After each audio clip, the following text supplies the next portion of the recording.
Alexander Gustafsson is out of his title fight rematch against Jon Jones at UFC 178, and a replacement has been announced. Welcome into ESPN's MMA Live Extra. I'm Phil Murphy. Daniel Cormier steps in for an injured Alexander Gustafsson to face UFC light heavyweight champ Jon Jones September 27th in Las Vegas. ESPN MMA writer Brett Okamoto joins us now. Brett, I know it's been a slow news day. First, in this instance, what happened to Gustafsson?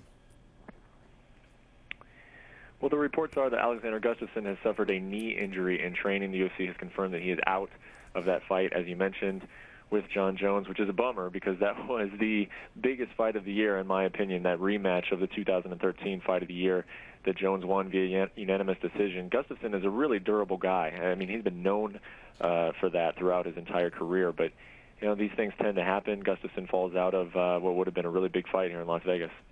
Now, since dropping to light heavyweight, Daniel Cormier has eyed this title shot, though. He might be physically the strongest opponent Jones has faced.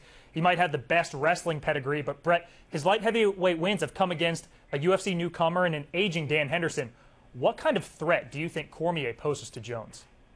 Well, that's what's good about this situation is that the UFC did have a very viable contender to replace Gustafsson with, and Daniel Cormier. Cormier is a very legitimate test for Jon Jones. There are some people who would say that Cormier is a tougher test for Jon Jones than even Alexander Gustafsson. I'm not quite in that camp. I think that Cormier isn't quite the challenge that Jones as Gustafsson would have been, but this guy definitely brings interesting skill set into this fight, mostly his ability to wrestle. He's a former Olympic wrestler and former member of that U.S. Olympic wrestling team, and he's made it clear. He said after his last win, if I choose to take Jon Jones down 100 times, I'm going to take him down 100 times. And Jones has never really fought off of his back. So if you're looking for something to, a reason to pick Cormier in the fight, that would probably be it. You mentioned Jones-Gustafsson is a Fight of the Year rematch and headlined, I know we hear it a lot, but probably the deepest event in 2014.